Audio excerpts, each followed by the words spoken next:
조지 애틀리라는 영국의 청년이 있었습니다. 그는 일생을 아프리카 선교사로 헌신하기로 그렇게 결심을 하고 이렇게 준비하던 중에 마침내 중앙아프리카 선교사로 가게 되었습니다. 그는 원주민들과 함께 살면서 언어도 배우고 그들의 문화도 익히고 기후와 음식을 하나씩 적응해 가고 있었습니다. 그러던 어느 날 그 지역을 탐사하기 위하여 밖으로 나가면서 사나운 맹수들로부터 자신을 보호하기 위해서 다연발 자동 소총 하나를 소지하고 나갔습니다. 그런데 숙소에서 멀리 떨어진 곳에서 다른 부족 원주민들의 습격을 받았습니다. 그 습격을 받을 때에 저들을 향해서 총을 쏠까 말까 한참 고민을 했습니다. 총을 쏘면 자신의 생명은 보존할 수 있었지만 총을 쏘면 더 이상 저들에게 예수님을 전할 수 있는 기회를 빼앗겨 버리기 때문에 고민하다가 결국 그는 총을 한 발도 쏘지 않은 채 그들이 던지는 화살과 창에 의해 그 자리에서 피를 흘리며 죽임을 당했습니다. 조지 애틀리가 죽고 난 다음에 추장이 그의 소지품을 조사하고 검사하다가 깜짝 놀랐습니다. 그의 손에 있었던 자동 소총 안에는 무려 10발의 총알이 장전되어 있었던 거예요. 총만 쏘기만 하면 드르르 나가면서 추장뿐만 아니라 거기 있던 사람들이 모두 죽임을 당할 뻔한 그런 상황이었습니다. 이와 같은 상황, 특별히 애틀리의 죽음의 의미를 깨달은 추장과 원주민들은 이 일로 인해서 모두 예수님을 믿었다고 합니다. 한 사람의 희생적인 죽음, 끝까지 참는 사랑으로 인하여 한 부족을 영원한 천국으로 인도할 수 있게 되었던 것입니다. 이것이 아가페예요. 이것이 참사랑입니다. 참사랑은 언제나 오래 참습니다. 사랑은 온유합니다. 그리고 사랑은 시기하지 않습니다. 시기라는 말의 헬라어는 영어의 젤러스하고 비슷합니다. 젤로우라고 하는데요. 이 말은 시기, 질투 이런 뜻인데요. 좀 구체적으로 말하면 시기와 질투로 인해서 미움이 생기고 분노가 일어나서 부글부글 막 타오르는 거, 그거를 젤로우라고 합니다. 아가서 8장 6절에 이러한 질투가 잘 묘사되어 있습니다. 질투는 소울같이 잔인하며 불같이 일어나니 그 기세가 여호와의 불과 같으니라. 잠언서 27장 4절에는 부는 잔인하고 노는 창수 같거니와 투기 앞에 서야 누가 서리요. 여러분, 이 분노는요 무섭도록 잔인해요. 그리고 노는 쓰나미같이 한순간에 덮쳐서 걷잡을 수 없이 닥쳐오지만 활활 타오르는 질투에 비하면 비교조차 할 수 없다는 그런 뜻입니다. 질투의 감정에 한번 사로잡히고 나면 불길같이 일어나게 됩니다. 이유 없이 미워집니다. 성경에 보면 질투의 마음이 미움으로 변하고 미움이 나중에 살인까지 초래하는 것을 보게 됩니다. 심지어 형제 사이라도 시기와 질투 때문에 서로 죽이고 죽는 이와 같은 불행한 일들이 성경에는 기록되어 있습니다. 창세기 4장에 보면 형 가인이 동생 아벨을 죽이는 인류 최초의 살인이 나오는데 그 이유를 살펴보니까 동생 아벨의 제사만 하나님께 연락된 것에 대한 질투가 큰 몫을 차지하는 것이에요. 창세기 37장에 보면 요셉이 집에서 멀리 떨어져 있는 곳에서 양을 치던 형들에게 찾아갑니다. 그런데 형들이 요셉이 오는 걸 보고는 죽여서 광야에다가 묻어버리려고 합니다. 요셉은 야곱이 노년에 얻은 아들이었습니다. 그것도 사랑하는 아내 라헬이 낳은 첫 아들이었기 때문에 아버지의 사랑을 독차지했습니다. 게다가 요셉이 어린 시절에 아버지를 포함해서 형제들 모두가 자기 앞에 무릎 꿇고 절하는 그런 꿈을 꾸었다고 형들에게 자랑을 합니다.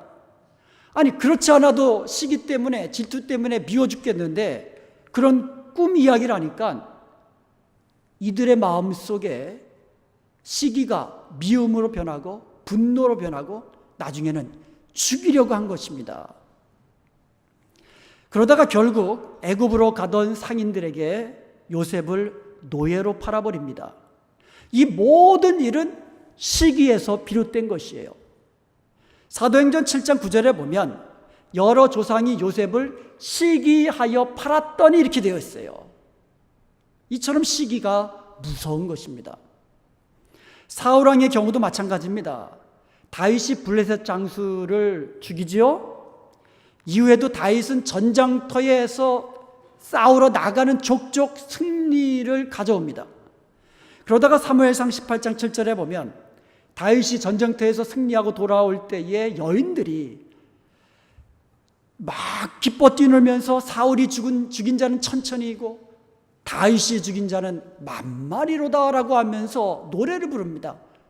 이 노래가 사울왕의 귀에 들어간 거예요. 그때부터 사울왕의 마음속에 시기가 생기는 거예요. 질투가 생기는 겁니다. 그때부터 사울왕은요, 모든 것 다 제껴두고 오로지 다윗을 죽이는데 혈안되어서 그 일생을 허비하게 됩니다. 심지어는요, 다윗을 자기 사위로 삼으면 괜찮겠지, 이런 마음에서 다윗을 자기 사위로 삼았습니다. 그런데도 이 시기가 멈추지를 않는 거예요. 그래서 사위가 된 이후에도 계속해서 사울왕은 다윗을 죽이려고 그렇게 평생 동안 쫓아다니지 않았습니까? 시기에 눈이 멀어 이처럼 사울은 자기의 일생을 망쳤고 이스라엘 나라 전체를 시끄럽게 만든 거예요. 이렇게 시기가 무서운 겁니다.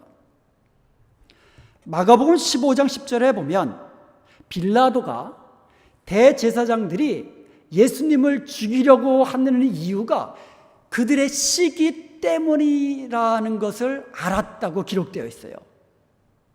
대제사장들이 예수님을 죽이려는 이유는 그들의 시기 때문이었다는 거예요. 그리고 빌라도가 그것을 알았다는 것입니다. 사랑하는 여러분, 이처럼 시기와 질투는 무서운 거예요. 살인의 다른 형태입니다. 시기는 가만히 두면 사라지는 것이 아니라 점점점 커지는 겁니다. 여러분, 불이 붙었으면 가만 놔두면 꺼집니까? 점점점 타오르어서 걷잡을 수 없이 되어서 산 전체를 태우는 겁니다. 불길같이 타오르는 것이 시기입니다. 타오르면서 미움으로, 분노로 결국 죽이기까지 나아가는 것이 시기라는 것입니다. 나를 파괴합니다.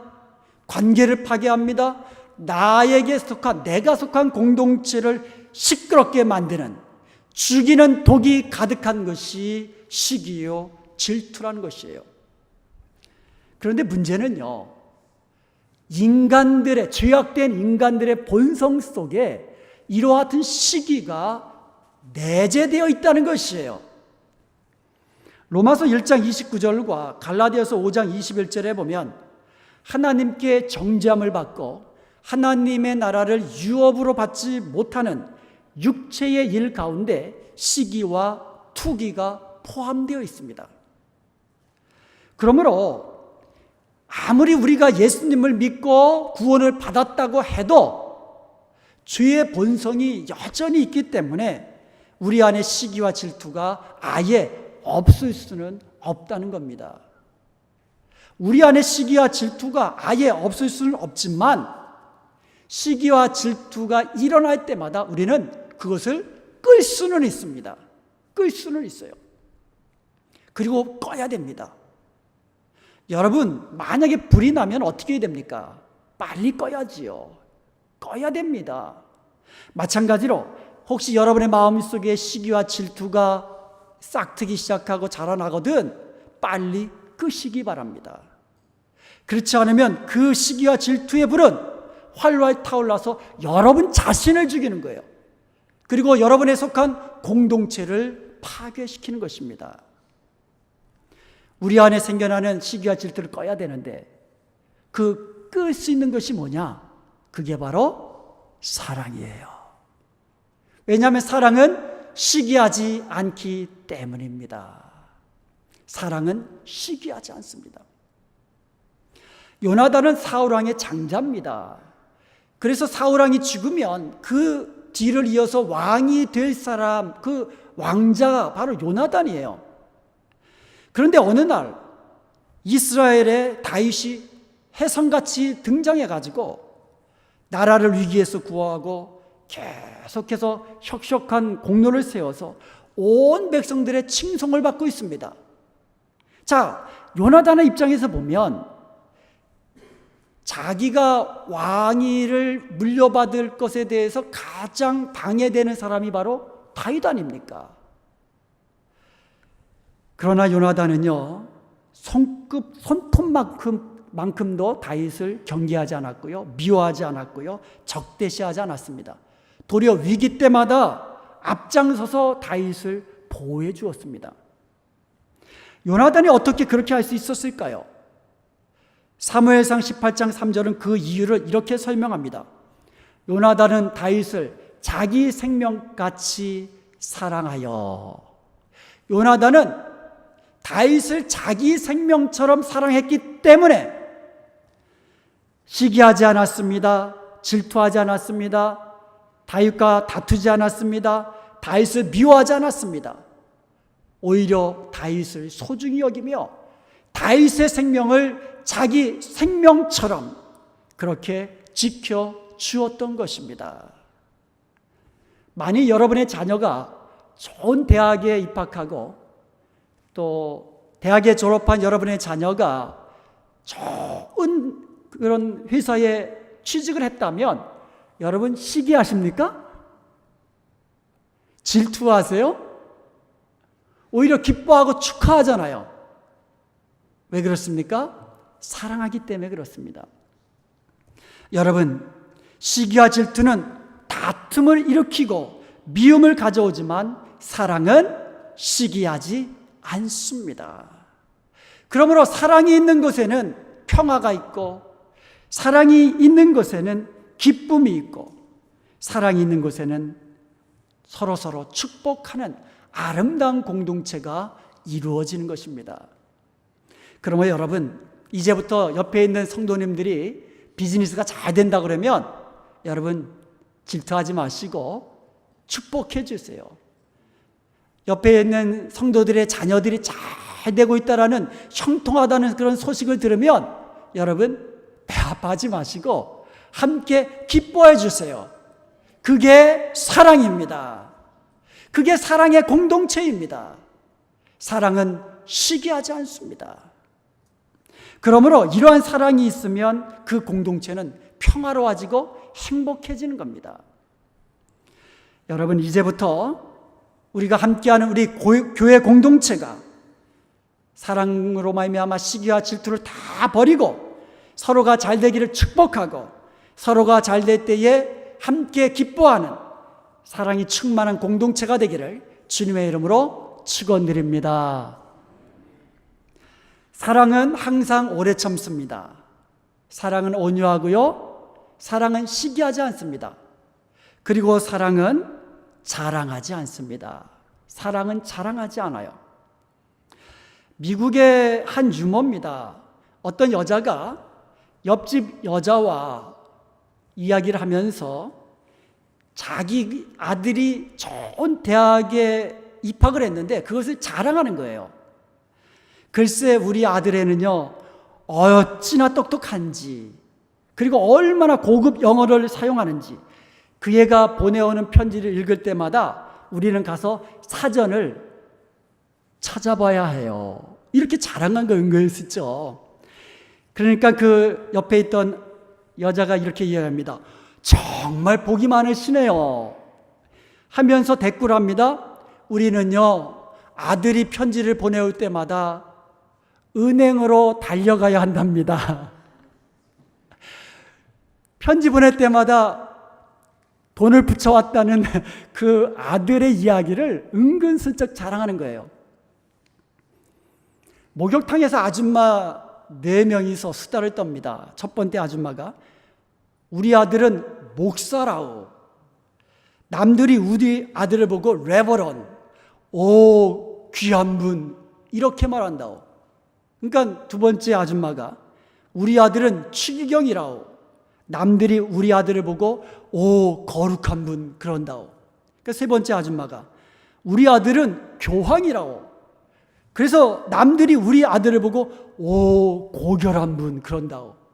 다 듣고 있던 마지막 네 번째 아줌마가 우리 아들은 쇼다리에 곰보에 뚱보에 대머리라오. 그런데도 남들이 우리 아들을 보면 오 나의 하나님 그런다오. 이렇게 말하면서 오 마이 갓.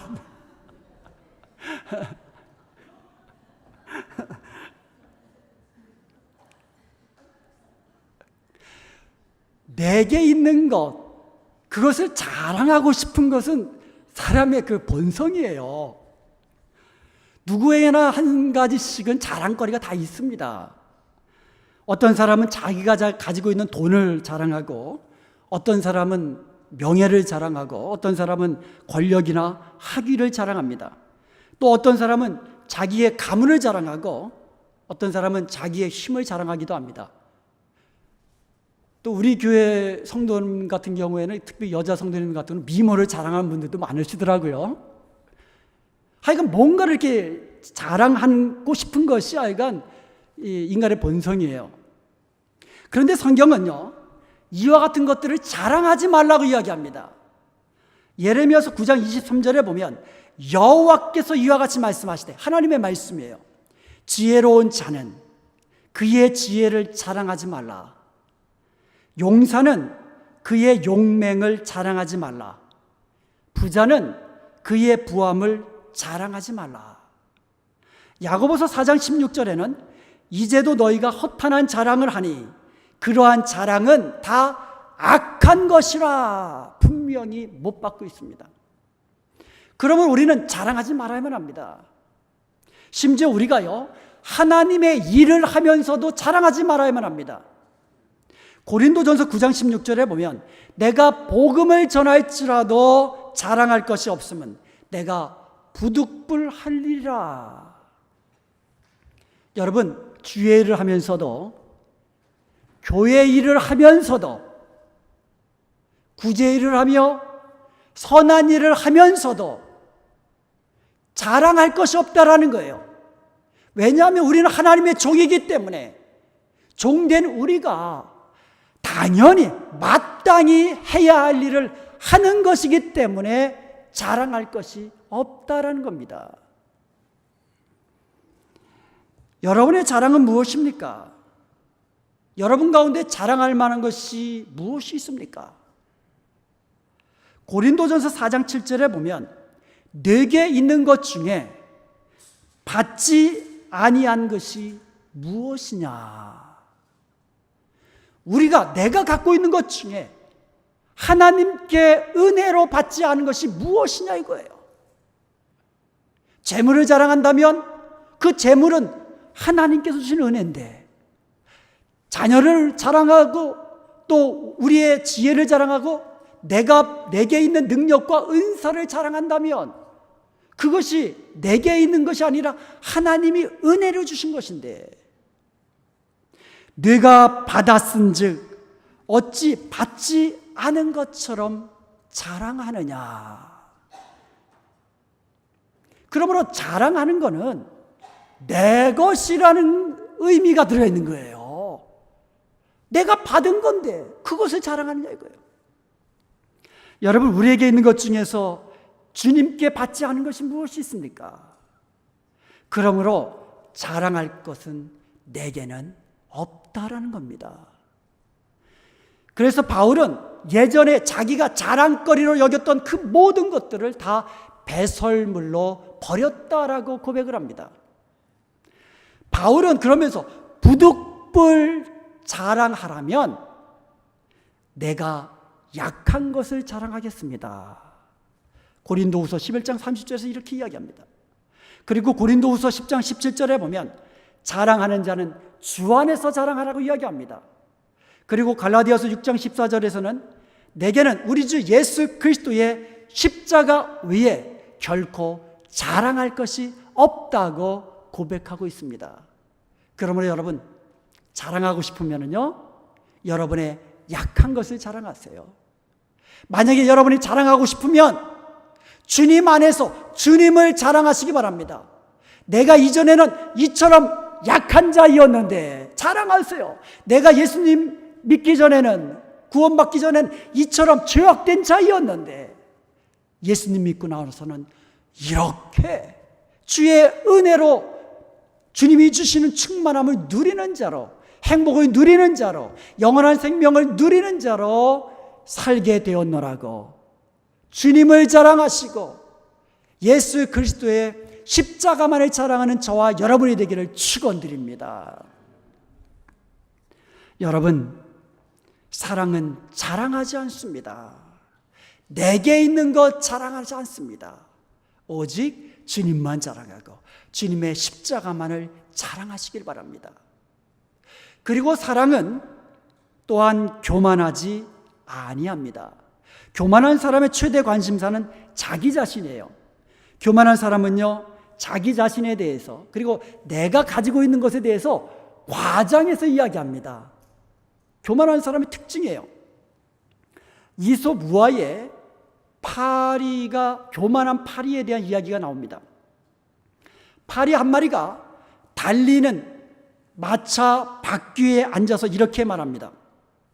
와, 내가 만들어내는 이 먼지 좀 봐라. 그 먼지를 자기가 만들어낸다고 그렇게 과장되면서 이야기합니다. 이게 교만한 사람의 특징이에요. 자기를 내세우고 싶고 자기를 높이고 싶고. 그런데 성경은요, 하나님은 교만한 자를 미워하신다고 이야기합니다. 잠언서 16장 18절에 보면 교만은 패망의 선봉이요 거만한 마음은 넘어짐의 앞잡이라고 이야기합니다. 하나님은 교만한 자의 목을 꺾으십니다. 자기를 높이는 자는 낮아지고 자기를 낮추는 자는 높아지는 것이 성경의 원리입니다. 국회의원 김무성 씨 아시죠? 이분이 새누리당 대표 시절에 국회의원 선거를 앞두고 뒤에 큰 빨간색의 무슨 흰색 글씨인가? 하여간 무슨 글씨인지 모르겠지만 큼직하게 표 같은 것 하나 써놓고 이제 기자들 앞에 사진 찍힌 게 있습니다. 거기 뭐라고 써 있냐면 이런 글씨가 써 있습니다. 정신 차려라. 한순간에 훅 간다. 한순간에 훅 간다. 이런 표현을 썼습니다. 그래서 새누리당 그 선거에서 훅 가버렸어요.